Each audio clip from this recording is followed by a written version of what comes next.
Okay, thank you. So it's such an honor to be here meeting so many of you from the Middle East area. Apart from going to Greece, as Maria mentioned recently, which was my first time, I've only been to the Middle East in terms of changing planes on the way to Madhavan. So it feels really special to meet my wonderful family across the Middle East in this way. So this topic today, the secrets of the Trimurti, I find to be really especially wonderful. Really, the Trimurti symbolizes everything about the confluence age, everything that happens, really the whole drama, how God himself works. We never thought we could actually get to know Supreme Baba himself personally and even really understand how he works. And the more I've looked into this, the more intoxicating I have found it. So really, when we show the Trimurti and the picture that Baba himself gives us of the Trimurti, really, there are four, aren't there? Because it is essential to show incorporeal Shiv Baba at the top. Now, perhaps I should show a picture here just to make sure that every single one of you is really clear. And this, now I think this will, yes. This is a photo of the picture that Baba himself commissioned and is the one in the history hall in Madhavan. I think you know that the main pictures which Shiv Baba himself gave us, he would keep correcting until they were as he wanted them to be. Whether the artwork was stylish or whatever, it didn't matter, but the actual information that they were demonstrating was as he wanted. So the difference between the Trimurti as was shown in Bhakti and the Trimurti as Shiv Baba gives it is that there has to be incorporeal Shiv Baba at the top, because he is completely distinct, different. He has no bodily form. So this is the first and most basic secret, you could call it, of the Trimurti, because it's only when Baba himself explains that there is this understanding. And so we try to tell everyone it's an open secret, but it's only Brahmins who really grasp this. Am I speaking slowly enough and clearly enough? Please let me know if there is any problem. You're speaking very well. Okay, thank you. So, Shiv Baba when it is his special day of the year, Shiv Jayanti, he always calls himself Trimurti Shiva, the creator of the Trimurti. So it is he. Maybe you could say he remembers these three.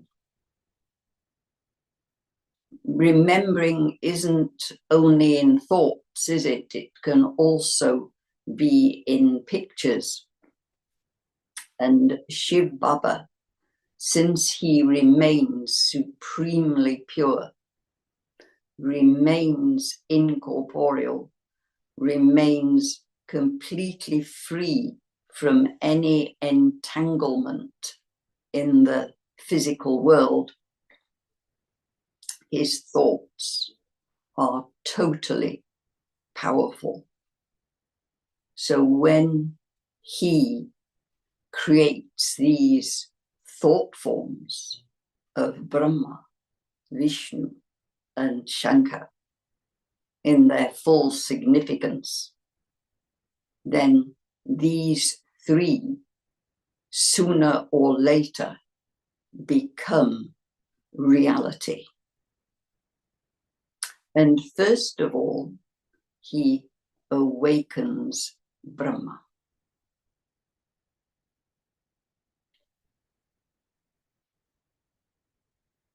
So, what do we know about Brahma? This is an easy one for us because we have photos of him as a simple, elderly human being. And he's given the aim that he is to become Vishnu. So that is clear also. And then what about Shankar?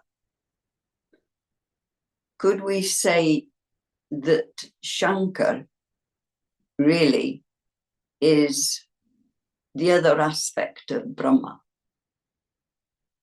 Because in becoming Vishnu, yes, there is the creation of divinity through acting according to Shiv Baba's directions. And that is ongoing and perfect in the way Brahma Baba makes effort.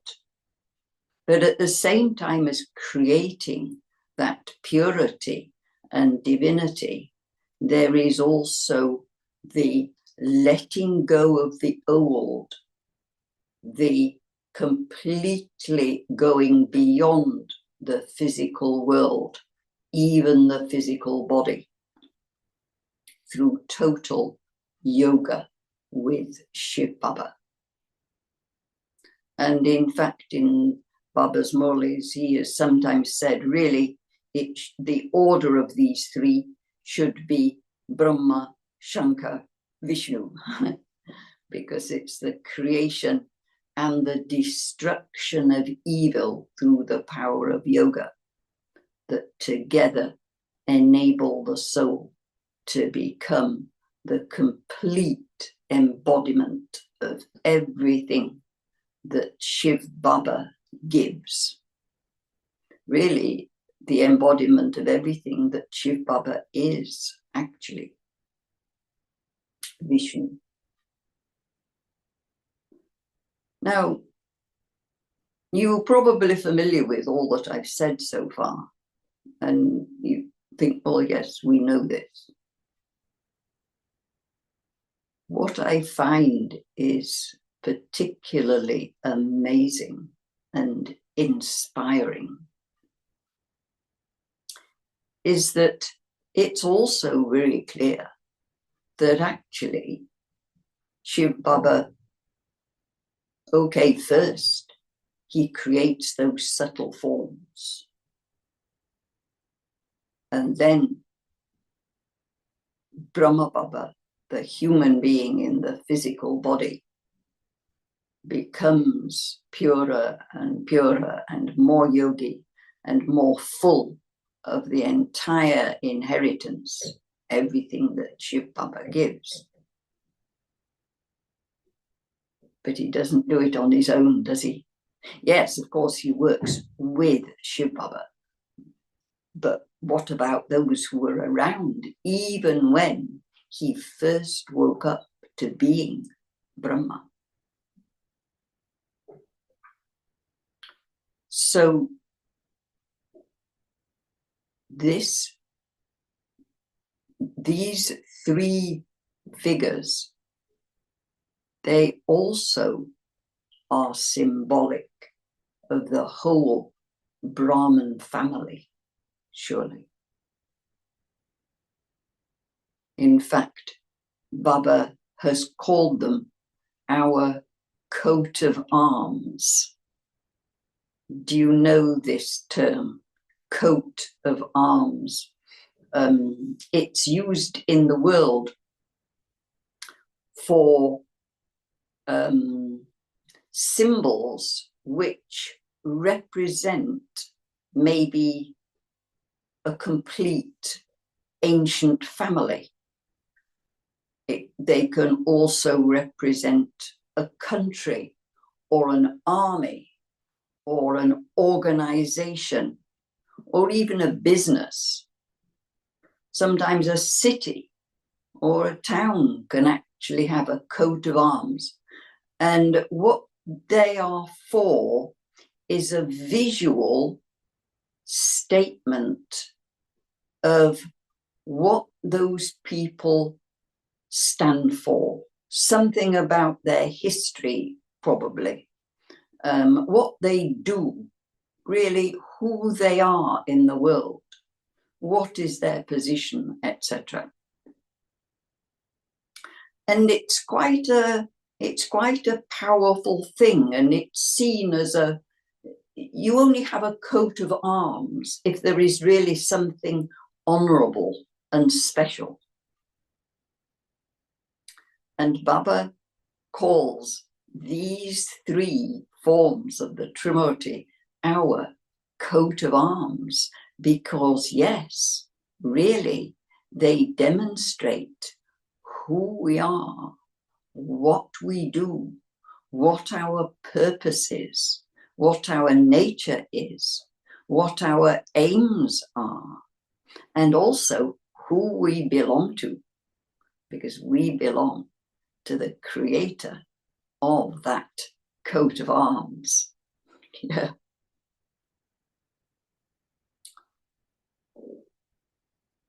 So let's look a little bit more at each of those three. And maybe in doing this, we can be aware that actually this can apply to me too. So this, I feel, is my challenge. How much can I follow in the footsteps of Brahma, as Baba has said quite a few times in the Murlis? And I remembered a particular Murli which Baba gave in 1990 on the 22nd of January.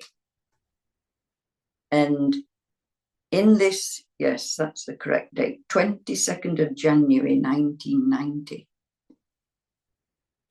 And in that Murli, Shiv Baba himself goes into detail of the 5 particularly powerful, special steps that Brahma Baba took that made him the perfect instrument for Shiv Baba's work and made him into Vishnu, or will be the complete Vishnu in Satyug. And they include, starting with total surrender, such surrender that even his mind He only used his mind according to Shiv Baba's directions. Even just that one point is just so amazing. How clearly can I remain aware of how I am using my mind? Can I spot the signs that I am using it according to the conditioning of the old world that I am still carrying with me, such as forgetting to prioritize my consciousness and thinking that it's so important I get this thing done that I will hurry up and do it, and all my attention totally goes into that, and I forget to do it as Baba's instrument, and I forget to be soul conscious. So this is a very big challenge, isn't it? And even Brahma Baba took 33 years to become the absolute, complete Brahma. So let me always encourage myself for every little bit of progress that I see. And every time I do remember to be Baba's instrument and be soul conscious.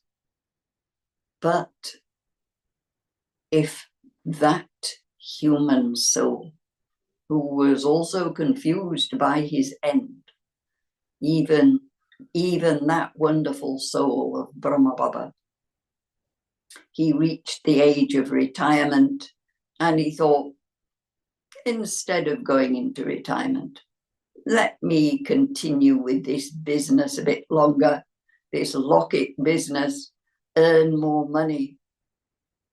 And that is quite a sign that that most amazing soul who had achieved complete Bab Saman stage, able to remain totally equal to Shiv Baba for a long time. How long is it now? Over 50 years in the subtle region, he has been equal to Shiv Baba. And then born as Krishna, and we all know his story. Even he was prioritizing materialism over spirituality by his end. So let me not underestimate really how much it took him. And let me not discourage myself because I'm not nearly Bab Saman after a long time in Gyan also. But it is possible.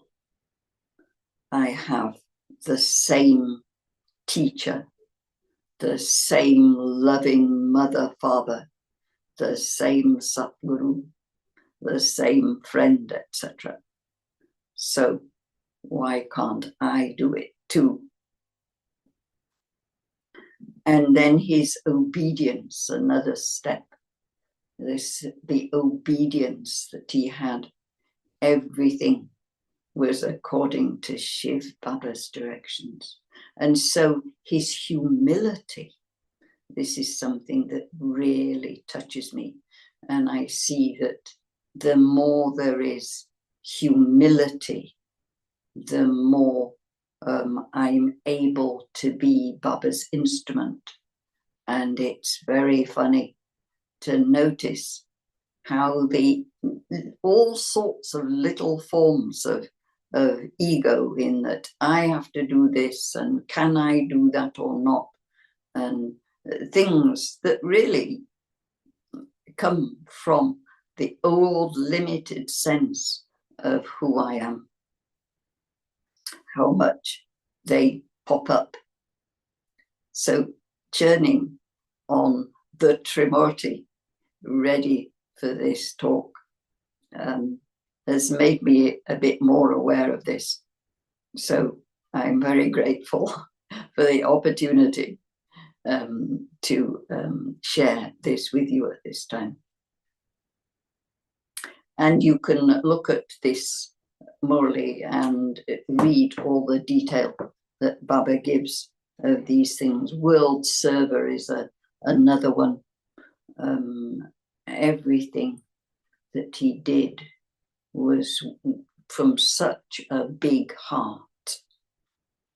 How much can I keep really this sense that Baba wants more and more of us to be like this, so that the whole of our human family can be returned to peace and happiness.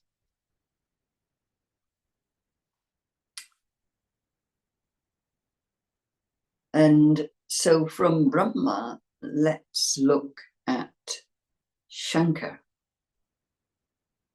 because Shankar is the embodiment of yoga with Shiv Baba.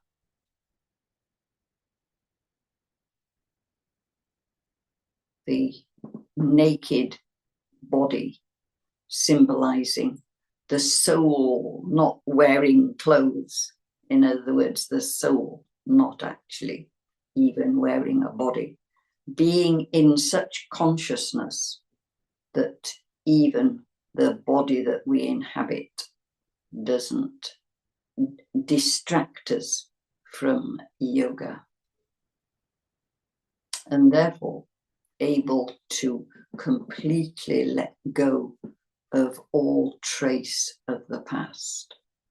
And yes, describing all this, we're looking at the ultimate aim.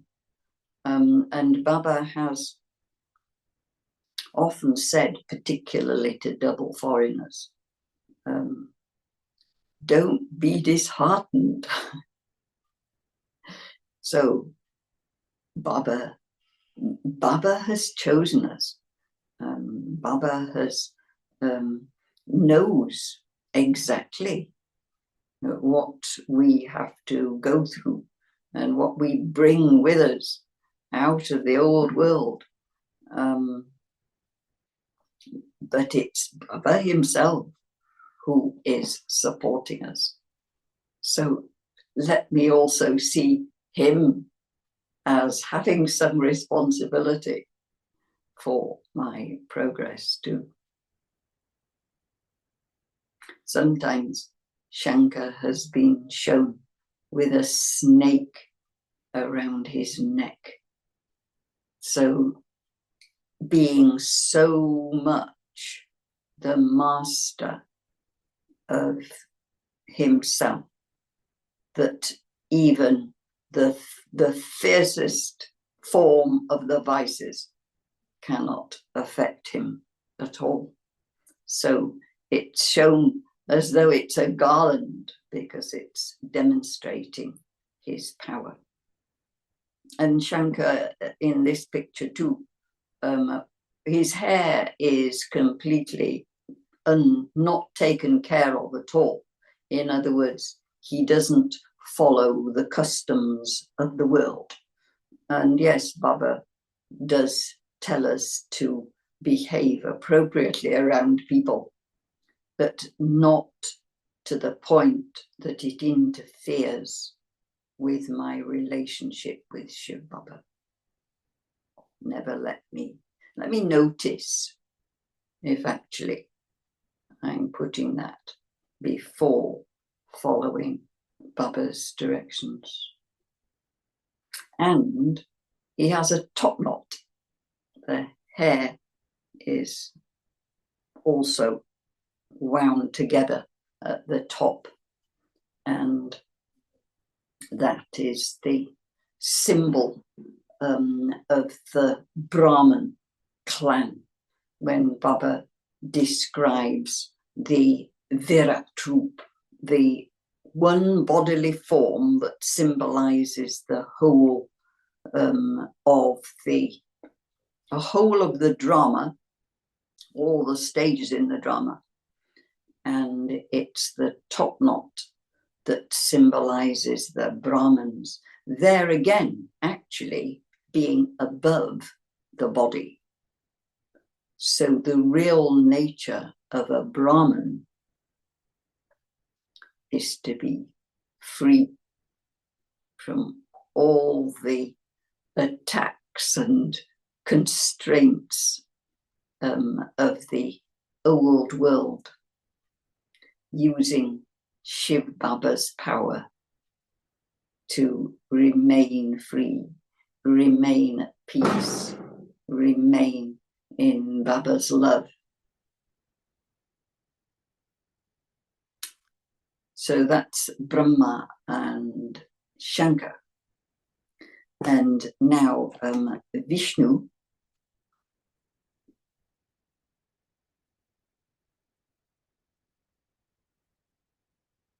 depicting everything that Shiv Baba gives, everything that Shiv Baba is, really. I think maybe I don't need to, you can ask in the questions if you would like us to look in some detail about the whole appearance of Vishnu, because there is so much detail. Something in particular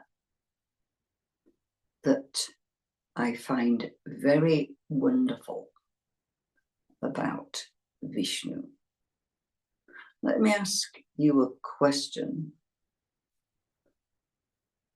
What part of the cycle would you say Vishnu belongs to?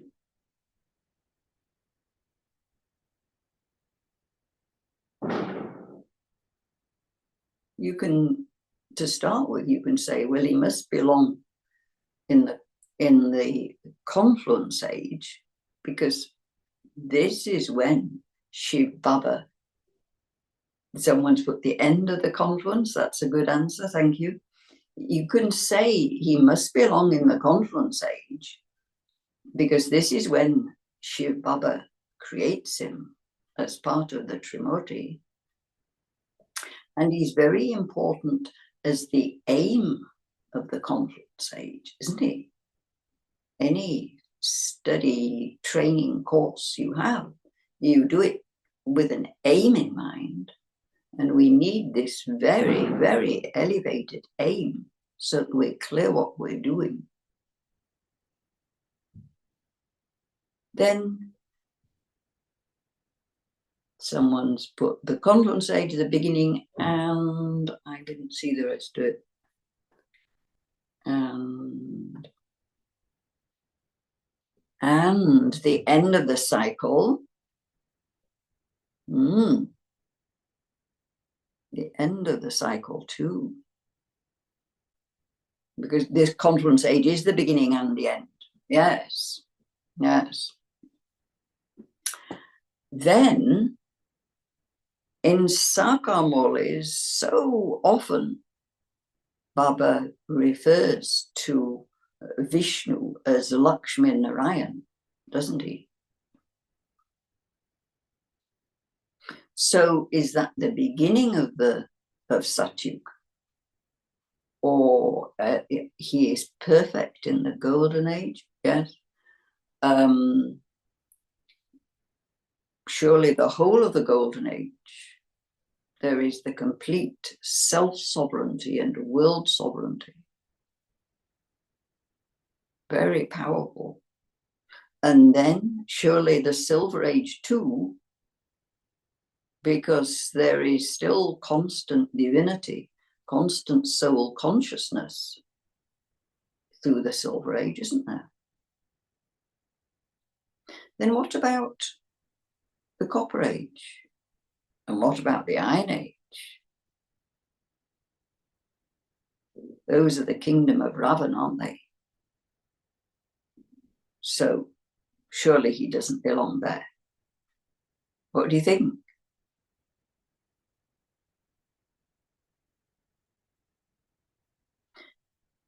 You must remember, in fact, Baba referred to it on Monday this week. You must remember sometimes Baba has said it takes 5,000 years for Vishnu to become Brahma. And then it takes Brahma a second to become Vishnu. Interesting that he says that, isn't it? And a number of times he says that in the Sakarmalis. So how can he possibly say that Vishnu is still there in the Copper and Iron Ages? That doesn't seem to make sense, does it?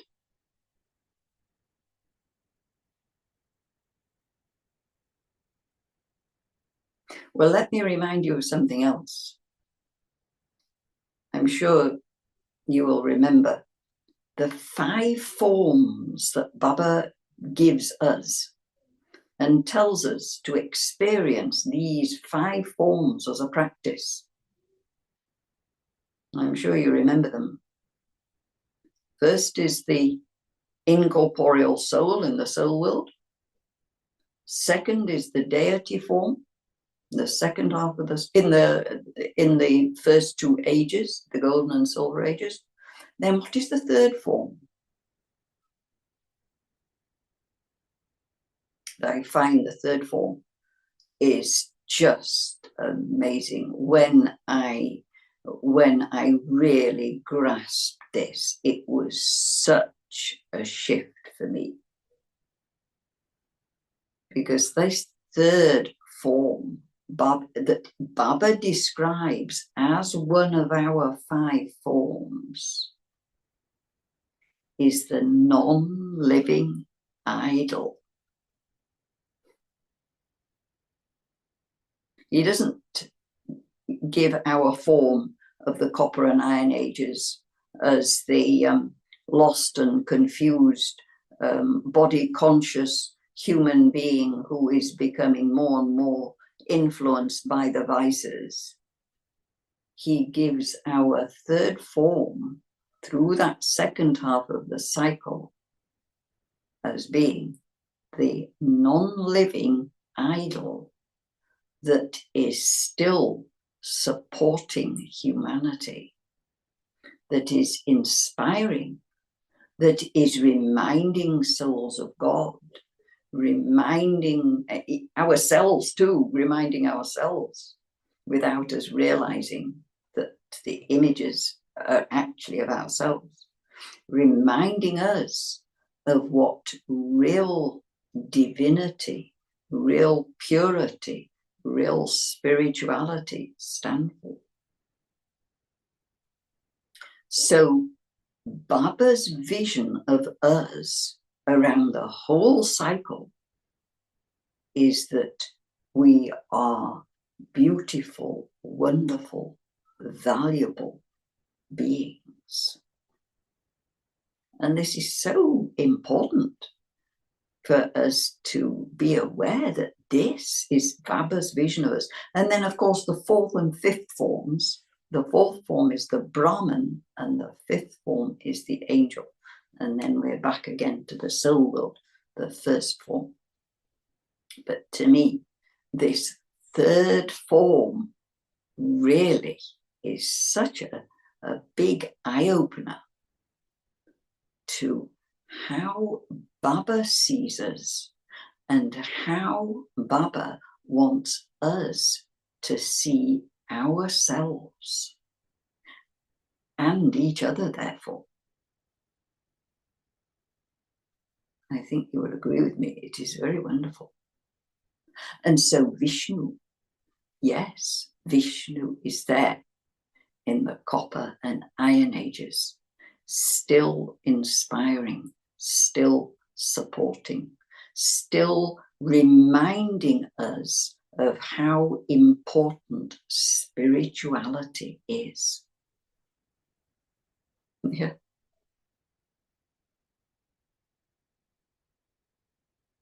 So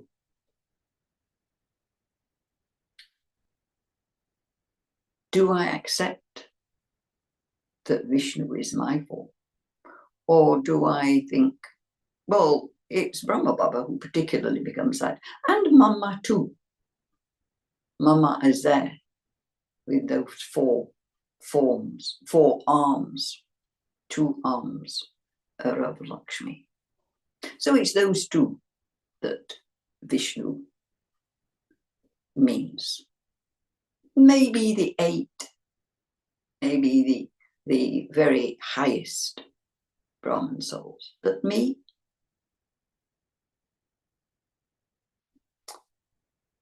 well, does Baba give us any other aim? He doesn't say, this is the aim. Vishnu is the aim for those who came at the beginning. No, he says, last go fast. And he only gives the one aim. So am I going to undermine myself, weaken my effort by saying, well, I'm sort of going to do my best, but of course I'm not going to become Vishnu? Why did Baba pull so many of us into the confluence age, into his company? Was it by chance? I just happened to be walking past and he just hooked me in? It wasn't chance, was it? He chose each one of us. Is he going to choose us knowing that we're not much value? No, I don't think so. Who can possibly be as wise as Shiv Baba? So I believe very firmly that each one of us Brahman souls has a particular, unique contribution to all of this. Each one of us is in fact essential. And as I said, he only gives one aim. So even if I really can't see how I can possibly become that, perhaps I don't need to see it. Perhaps my intelligence is going to keep opening up a bit more and a bit more until one day I will see it. But can't I trust Baba? Well, Baba, you've given me this aim, so it must be possible for me to become that. And also I can look at Vishnu and these 4 particular things that he's holding in each of his hands, and the double crown and the garland and the colourful dress and the tilak on the forehead. See, what is it particularly about about Vishnu that I particularly love? And let me at least go for being that. Start where I feel I can. And just be open to Shiv Baba's magic. He himself calls himself the magician sometimes, doesn't he? So he doesn't just do things that make sense to human beings, but he creates magic to turn the world as it is now into absolute, subtle, divine paradise. Is magic, isn't it? So can't he make me totally divine, totally soul conscious, totally yogi too, a world server,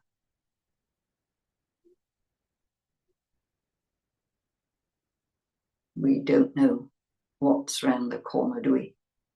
And in our experiences, we can suddenly have a most amazing insight or experience.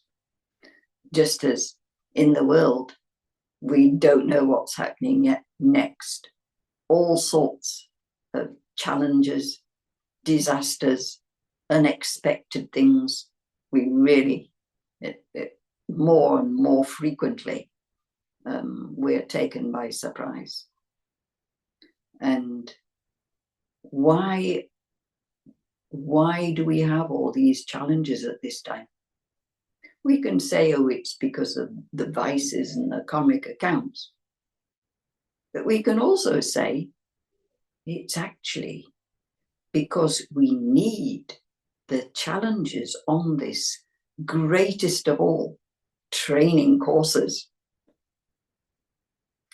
Whenever you're training to do something or become something, you need challenges, don't you? And so these great challenges at this time are really very important. And what is the next thing going to bring out in me? Because when we're just comfortably trotting along in ordinary daily lives, we might feel very comfortable, but we might not be transforming very much. Whereas when we get these big challenges, we find ways to overcome them, don't we? We overcome things that we would have never thought it possible to deal with or to overcome. So at this time, we have everything in our favor. These karmic accounts and disasters and wars and things, they're not here to work against us. They're here to enable us to become stronger and more skillful than ever. And Vishnu is definitely a figure, a symbol of one who has all skills, all abilities, more powerful than anything, because he is actually overcome everything. Just as in his form of Shankar, he was able to have a snake around his neck because he was so powerful, so pure, that nothing could touch it. So we're in very wonderful times. And do we realize actually how wonderful our Baba is making us?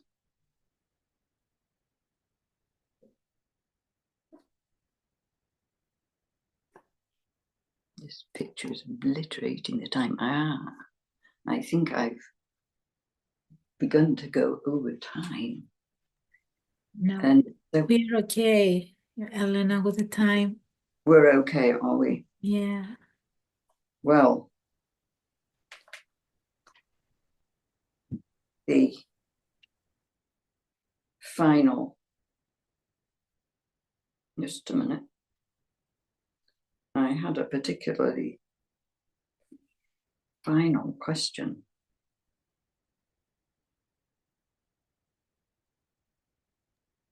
You want me to read the question? No, let me take this. Let me take this share down. That's it. I made a little note here, and I believe it was very important. Well, actually, yes, it's simply that really ending on the what of all that about Vishnu, really, that can I, so on the one hand, how much can I actually follow in Brahma Baba's footsteps. Become like Shankar, the total yogi too. Become like Vishnu, and therefore even become like Shiv Baba, whose actions are the most serviceable of all, and yet he acts in such a way that he never becomes entangled. You know this, I hope all the translators know this word, entangled, tangled up in the physical world, never caught in anything at all of the physical world. And isn't he training us to be like that too? So that we're also then the instruments for drawing all our brothers and sisters of humanity home to the soul world with Baba himself. So on the one hand, the challenges, the aims are great. And on the other hand, the help that we have from Shiv Baba is supreme help too. And his vision of us, remember, his vision of us is like these 5 forms. When even I would say, oh, but I made so many mistakes and I hurt somebody and I got things wrong. His vision of us is so pure at all times. And he wants us to practice these 5 forms so that we maintain pure vision of ourselves too. So this is a fantastic time, isn't it? And we've got a fantastic family to help us as well as our Baba. So thank you, everyone. Any questions? Please. Thank you so much, Helena. You shared everything so deeply, and I think you touched our hearts and you gave us a lot of power. There are 2 questions. Vishnu is the 2 souls, Lakshmi Narayan, or one soul? Brahma becomes Vishnu. Is it 2 souls or one soul? And he's a representation of twin souls, 2 souls together. Yeah, that last sentence, could you repeat your last sentence? Actually, I think that she means that they're 2 souls together. Well, in the golden age, Lakshmi and Narayan in total harmony together, they are they're the first rulers of the kingdom, aren't they? And also Baba refers to Vishnu having 4 arms because it represents the family path. And this was something that I was going to mention, that this is something I particularly love also about Vishnu, in that Baba is not teaching us the spirituality that removes us from life, but he is teaching us the real, full, powerful spirituality that enables us to live life absolutely fully. So families, jobs, communities, whatever life means to each one of us, he's teaching us Jivan Mukti. And this is why he emphasizes many times the importance of family life, but of course, pure family life. So it's not that there's 2 souls in one body in the case of Vishnu, but the Vishnu is a symbol. You know, the actual picture of Vishnu and the name Vishnu, but it symbolizes both the perfected, the absolutely perfected human soul, the human soul who became equal to Shiv Baba. And there are 2 of them, yes.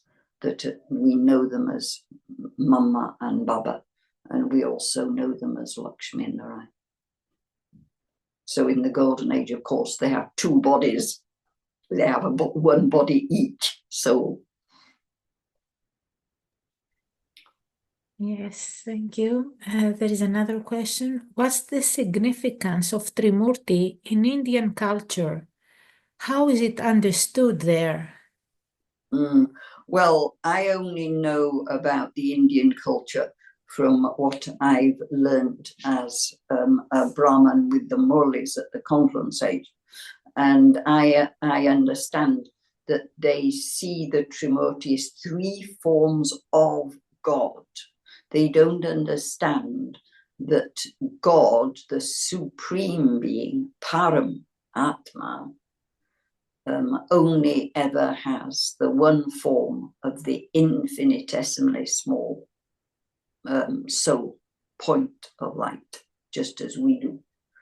And in fact, it's not only in Hinduism that they consider God to have these three forms, but actually in Christianity, they have the Trinity, and they say that God also has three forms, that he is one, but he is also three. And I never heard a clear explanation from a Christian about that. I think maybe other religions too, because I think it is such a basic concept of God, creating the beginning, the middle and end, the creation, the sustenance, the destruction. They're such basic principles of life that if any of you are aware of there being these three which are confused with God himself in other religions, I'd be interested to know.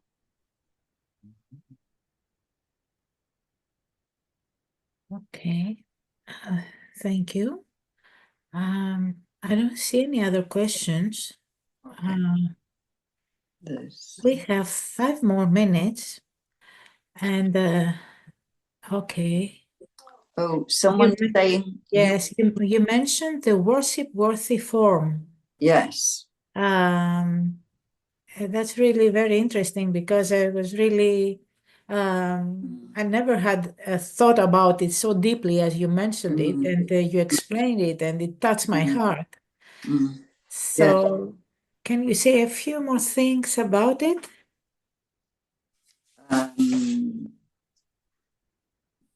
I think I've explained. I happened to be in Madhavan, and in fact, Sharona was the one who was instrumental for me realizing it, actually indirectly, because I think she was given the task of creating meditation commentaries on each of the 5 forms, or creating a meditation bhatti. And it was when Baba had just given us the 5 forms. It was something like that.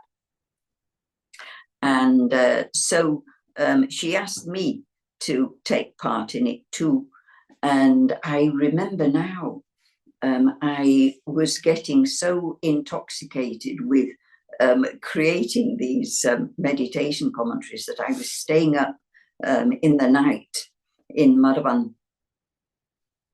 And I can see it now, sitting on the bed in the room. It might have been Dhyan Sarovar, or maybe I can't remember. And realizing what this worship-worthy form was saying, that Baba was really saying, don't identify with the body-conscious, lost, confused bhakti form. That is not really you. Even in the second half, your path around the cycle and what you do at the confluence age with God himself is such that even in the copper and iron ages, your form is supporting humanity, is uplifting. Does this make sense? Yes. God's way of seeing things is so different from our way of seeing things. And we can be so good at hanging on to the old identity of, oh, I still get at least a bit annoyed. I still have waste thoughts. I still do this and that. You know, this is not my real nature. And Baba doesn't want us to see ourselves as this. It's unnecessary. It's not actual truth. It's like digging around in the mud when you could be enjoying the sunshine.